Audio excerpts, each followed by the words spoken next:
Hello, नमस्कार दोस्तों, आपका बहुत-बहुत स्वागत है आपके अपने चैनल रोजगार विद विनम्र में। तो हम अपने इस चैनल पर एक नई शुरुआत करने जा रहे हैं जिसमें हम बात करेंगे जीके जीएस की जो क्विज है आपकी। फिलहाल आपका जो है मन नहीं कर रहा है पढ़ाई को, जब तक एग्जाम डेट नहीं आती तब तक हमने जो है अपना पढ़ाने का थोड़ा-सा तरीका बदल लिया है। इसमें आपका जो है मन करेगा, पहले आपको क्वेश्चन को अपने आप टिक करके देखना है कि क्या आपको उसका आंसर पता है, और उससे जुड़ी हुई कुछ 1-2 क्वेश्चन जो और बन सकते हैं वो भी हम साथों-साथ डिस्कस करते हुए चलेंगे। तो चलिए समय को वेस्ट ना करते हुए हम शुरू करते हैं अपनी जीके क्विज, जो मिसलेनियस रहेगी, एक तरीके से कॉम्प्रिहेंसिव रहेगी। आपका हिस्ट्री, पॉलिटी, साइंस सभी जगह से इसमें क्वेश्चन उठा करके मैंने रख रखे हैं। मोस्ट इंपॉर्टेंट और इंटरेस्टिंग क्वेश्चन हम इसमें डिस्कस करेंगे। तो चलिए पहला क्वेश्चन हम देख लेते हैं कि पहला क्वेश्चन क्या है। पहला क्वेश्चन कह रहा है 1773 में भारत के पहले गवर्नर जनरल कौन थे। आप देखो पहले चेक करके, ए बी सी डी चार ऑप्शन आपके पास है। ठीक है, William Bentinck, Warren Hastings, James क्रिप्सफोर्ड, विलियम कैनिंग। तो आंसर इसका जो है बी सही हो जाएगा, वारेन हास्टिंग। ठीक है, और ये चीज आप देख लेंगे क्योंकि 1773 से पहले जो भी थे उन्हें बोला जाता था गवर्नर। 1773 के बाद इन्हें बोला जाने लगा गवर्नर जनरल। ठीक है, क्योंकि ये था एक रेगुलेटिंग एक्ट। याद रखिएगा 1773 में क्या आया था, रेगुलेटिंग एक्ट आया था। ये भी क्वेश्चन आपका बन सकता है। तो क्वेश्चन एक आप हमारा जो है पूरा हो गया। नेक्स्ट चलते हैं दूसरा। घाघरा नदी कहां से निकलती है, यानी इसके उद्गम स्थल की बात की है। तो दूसरे का ऑप्शन है आपके सामने, ए नेपाल हिमालय, बी हिमाद्री, सी तिब्बत हिमालय, और डी जो है कश्मीर हिमालय। तो ऑप्शन आपका हो जाएगा इसमें ए, यानी नेपाल हिमालय। ठीक है, इसके बारे में जान लेते क्या है।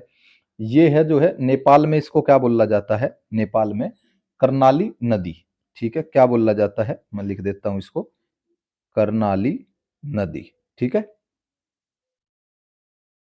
यही घाघरा नदी जो है नेपाल हिमालय से इसका उद्गम स्थल है, और उसको वहां पे क्या बोला जाता है, दूसरा नाम कर्णाली नदी। और गंगा की उपनदी, यानी इसी को ही कहा जाता है निचली घाघरा के नाम से जाना जाता है, निचली घाघरा या सरयू नदी। ठीक है, भारत की अगर बात करें सरयू नदी। ठीक है, ये हो गया आपका दूसरे नंबर क्वेश्चन, यानी इसका ऑप्शन हो गया ए। चलिए नेक्स्ट क्वेश्चन क्या है, मोस्ट इंपोर्टेंट, सारे इंपोर्टेंट जो है क्वेश्चन मैंने इसमें कवर किए हैं। किस चोल शासक ने तंजावुर में निसु बंसुथानी देवी मंदिर का निर्माण कराया था। Option A Krishnadev Raya, B Krishna प्रथम, सी राजा राजेश्वर चोल, और डी विजाल्य। तो आपको बताना है कि कौन सा ऑप्शन जो है सही है। ठीक है, इसका आंसर हो जाएगा डी। ठीक है, आंसर हो जाएगा डी, विजयालय। ठीक है, इसके बारे में देख लेते हैं। ये विजाल्य जो थे चोल वंश का संस्थापक, विजाल्य। एक क्वेश्चन ये भी बन सकता है, चोल वंश का संस्थापक कौन था, विजाल्य। और ये तमिल क्षेत्र जो हमारे जो है, मान लीजिए जैसे भारत है ये, ठीक है, इस तरीके से मैं एक वो बना रहा हूं, ये जो है हमारा भारत है, तो इसका जो दक्षिण का ये इस साइड का क्षेत्र है, तमिल क्षेत्र है, वहां पे जो है, वहां पे ये राज करते थे, विजाल्य जो राजा थे। तंजावुर इसकी क्या थी, तंजावुर थी इसकी राजधानी, याद रखिएगा, तंजावुर थी इसकी राजधानी। ठीक है, ये हो गया आपका। नेक्स्ट चलते हैं क्वेश्चन नंबर 4 की तरफ। मैंने इस तरीके से इसको कवर किया है कि इसमें एक क्वेश्चन साइंस वगैरह का, मतलब इस तरीके से क्वेश्चन। क्वेश्चन नंबर 4 है, ब्लड में पाए जाने वाले द्रव भाग को क्या कहा जाता है, प्लेटलेट्स, प्लाज्मा, ल्यूकोसाइट या लिम्फोसाइट। तो क्वेश्चन नंबर 4 का आंसर हो जाएगा सही, प्लाज्मा। ठीक है, यानी जो द्रव भाग होता है उसका लिक्विड पार्ट जो है वो है प्लाज्मा। ठीक है, ये कैसे रंग का दिखाई देता है, ये दिखता है हल्के हल्के पीले रंग का। याद रखिएगा, क्वेश्चन ये भी बन सकता है, हल्के पीले रंग का भाग जो है, कलर इसका कैसा है, हल्का पीला। ये हो गया प्लाज्मा। और इसमें भी जो है क्या होता है, 92% जो है, क्योंकि द्रव भाग क्यों कहा गया है ऐसे, 92% जो है इसमें वाटर होता है, पानी, प्लाज्मा के अंदर। ठीक है, वैसे आप इसमें याद रख सको, रक्त समूह की खोज किसने करी थी, लैंडस्टीनर ने, वो भी आप याद रख सकते हो। ब्लड से संबंधित जितने आपके क्वेश्चन है उसी के साथ साथ आप कवर करने की कोशिश करें। आर एच फैक्टर जिसे हम बोलते हैं, R H factor. Question number 5 की तरफ, अल्पसंख्यक वर्गों के हितों का संरक्षण से संबंधित अनुच्छेद बताना है इसमें।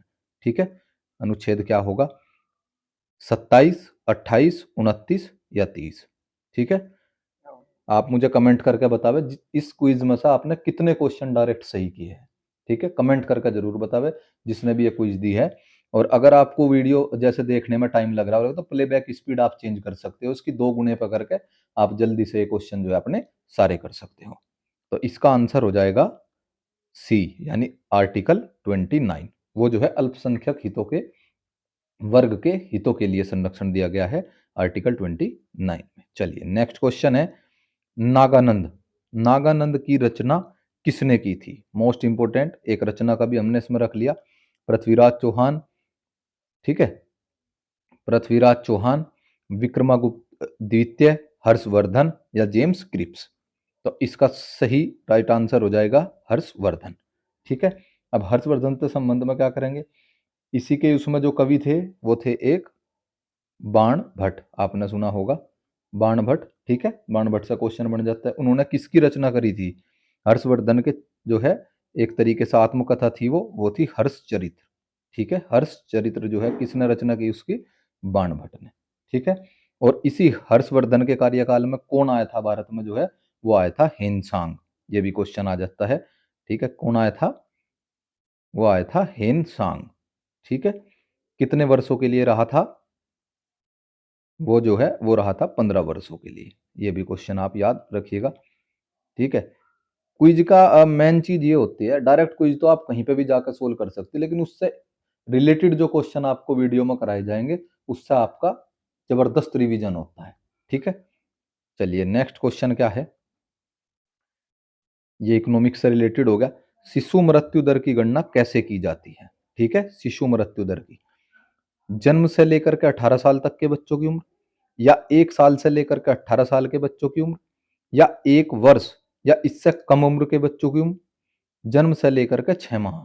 ठीक है, तो इसका सही आंसर हो जाएगा 1 वर्ष या इससे कम उम्र के बच्चों को शिशु मृत्यु दर की गणना। लेकिन उसमें भी क्या है, प्रत्येक जो 1000 बच्चे थे, ठीक है, 1000 जीवित बच्चों में 1 साल से कम उम्र से पहले, मतलब 1 साल की उम्र पूरी नहीं कर पाए और उससे पहले एक्सपायर कर गए। ठीक है, तो वे बच्चे कितने हैं? अगर मान लिया जाए 27 है तो 1000 में 27, यानी ये दर इस तरीके से कैलकुलेट की जाती है। ठीक है, चलिए नेक्स्ट। अंतर्राष्ट्रीय शांति और सुरक्षा की अभिवृद्धि किस अनुच्छेद में है? अनुच्छेद 60, 61, 51 और 52। तो इसका सही आंसर होगा अनुच्छेद 51। ठीक है, आर्टिकल्स भी मैंने जो है इसमें रख लिए हैं जो क्विज के माध्यम से आपको याद हो जाएंगे। नेक्स्ट है आपका, टीपू सुल्तान की मृत्यु किस वर्ष हुई थी? ये क्वेश्चन भी कई बार आया हुआ है। 1789, 1787, 1798 और 1799। ऑप्शन डी इसका सही हो जाएगा 1799। ठीक है, 48 वर्ष की आयु थी जब इन ये एक्सपायर हुए थे। ठीक है, इनकी मृत्यु की गई थी, किसने की थी? लॉर्ड कॉर्नवालिस ने। याद रखिएगा, लॉर्ड कॉर्नवालिस ने जो है इनकी मृत्यु की थी। ठीक है, उससे ये युद्ध में जो है परास्त हुए थे। दूसरी चीज क्या थी? कर्नाटक के श्रीरंगपट्टनम, ठीक है, कर्नाटक के श्रीरंगपट्टनम के जो है राजा थे टीपू सुल्तान। चलिए नेक्स्ट क्वेश्चन देख लेते हैं, क्वेश्चन नंबर 10। अश्वघोष किसके दरबारी कवि थे? अश्वघोष कनिष्क, कृष्णदेव राय, पुलकेशिन द्वितीय, पुष्यमित्र सुंग। तो याद रखिएगा क्या होगा इसका सही आंसर? ए यानी कनिष्क। ठीक है, कनिष्क ने क्या किया है? इन्होंने एक बुद्ध चरित्रम, ठीक है, ये पुस्तक आ जाती है कई बार, बुद्ध चरित्रम की रचना किसने की? वो की, ठीक है, ये याद रखिएगा आप। सॉरी, बुद्ध चरित्रम की जो रचना की थी वो की थी अश्वघोष ने। ठीक है, कनिष्क तो जो है कनिष्क के उसमें तो ये दरबारी कवि थे, तो यही तो रचना करेंगे ना, अश्वघोष। ठीक है, याद रखिएगा, ये क्वेश्चन कई बार जो है आया हुआ है एग्जाम में। Question number 11। ये 2 क्वेश्चन मैंने एक तरीके से करंट के बीच में रख लिए। भारत ने पहला डिजिटल केंद्रीय बजट कब प्रस्तुत किया? ठीक है, केंद्रीय बजट कब प्रस्तुत किया? तो ये किया 1 फरवरी, ठीक है, 1 फरवरी 2021 को। ऑप्शन सी इसका सही हो जाएगा। किसने किया? उस टाइम पर जो थी हमारी ये निर्मला सीतारमण जी। ठीक है, निर्मला सीतारमण कोविड-19 के टाइम पे, ठीक है? जो कोविड का टाइम चल रहा था उस टाइम पे जो है पेपरलेस एक तरीके से कह सकते हो आप, जो डिजिटल किया था क्योंकि उस टाइम पे जो है वायरस की वजह से बहुत दिक्कतें आ रही थी। तो इसमें क्या करा था पेपरलेस बजट जैसा किया था, तो वो किया था 2021 में। चलिए, इंडियन ग्रैंड पिक्स 5 के विजेता किशोर जेना भारत के किस राज्य से हैं? यहाँ से क्वेश्चन बन सकता है, ठीक है? इंडियन ग्रैंड प्रिक्स 5 के विजेता कौन थे? किशोर जेना, ठीक है? किशोर जेना। तो ये कहाँ के थे? ये थे ओडिशा के, ठीक है? 2 क्वेश्चन आपके करंट के बीच में हो गए। तीसरा, देखो ये है सीमा सड़क संगठन, इंग्लिश में बोलते हैं इसे BRO। क्वेश्चन बन सकता है, इसकी फुल फॉर्म भी आ सकती है बॉर्डर रोड ऑर्गेनाइजेशन। BRO द्वारा विश्व का सबसे ऊंचा लड़ाकू हवाई क्षेत्र कहाँ बनाया जा रहा है? ठीक है, तो ये कहाँ बनाया जा रहा है? जम्मू कश्मीर, अरुणाचल प्रदेश, लेह या लद्दाख? तो ये बनाया जा रहा है लद्दाख में, ठीक है? ऑप्शन डी इसका सही हो जाएगा। लद्दाख के कहाँ है? न्योमा है, न्योमा। न्योमा जगह का नाम है जहाँ पे ये बनाया जा रहा है। 19,024 फीट जो है इसकी ऊंचाई है, 19,024 फीट, ठीक है? और डिफेंस मिनिस्टर कौन है हमारे? ठीक है, ये है राजनाथ सिंह, ठीक है? राजनाथ सिंह, यहां से क्वेश्चन जो है इसका उद्घाटन उन्होंने ही किया था। क्वेश्चन नंबर 14, किस दिन को उत्तर प्रदेश सरकार ने व्यापारिक कल्याण दिवस घोषित किया है? ठीक है, ये यूपीजी के से रिलेटेड आपका क्वेश्चन है। किस दिन को उत्तर प्रदेश सरकार ने व्यापारिक कल्याण दिवस घोषित किया है? तो ये हो जाएगा आपका 29 जून, ठीक है? किसके जन्म दिवस पर यहां से क्वेश्चन बन सकता है? तो ये हो जाएगा भामा शाह, ठीक है? भामा शाह क्या थे? ये एक बहुत बड़े दानवीर थे, ठीक है? भामा शाह के जन्म दिवस के रूप में जो है व्यापारिक कल्याण दिवस घोषित किया। ये है आपका नेक्स्ट और लास्ट क्वेश्चन, ठीक है? प्रारूप समिति, प्रारूप समिति का गठन कब किया गया था? ये हमने पढ़ाया भी है जो है अपनी पॉलिटी की क्लास में। तो इसका सही आंसर हो जाएगा आंसर नंबर डी, 29 अगस्त 1947 को। तो आपसे मैं एक क्वेश्चन करता हूं इसी में ही कि प्रारूप समिति के अध्यक्ष कौन थे? ठीक है, यानी ये आपके लिए क्वेश्चन रहेगा, आप मुझे कमेंट में जरूर इसका आंसर बतावे, प्रारूप समिति के अध्यक्ष कौन थे? ठीक है, इसका कमेंट में मुझे बताना और इसके बाद में हम दूसरी फिर ऐसी एक क्विज लेकर के आएंगे। ठीक है, अगर आपका पढ़ाई में मन नहीं लग रहा है या कुछ भी, तो आप धीरे धीरे करके इन क्विज को आराम से लेट करके पढ़ो, ठीक है? तो उसमें आपका टच जो है पढ़ाई से बना रहेगा। तो ठीक है दोस्तों, उम्मीद करता हूँ सभी को ये मेरी एक पहल अच्छी लगी होगी। अगर आपको वीडियो अच्छा लगा तो लाइक जरूर करना, और इस लास्ट वाले क्वेश्चन जो आपसे मैंने करा प्रारूप समिति के अध्यक्ष के बारे में, तो मुझे कमेंट करके जरूर बताना। Okay, bye bye.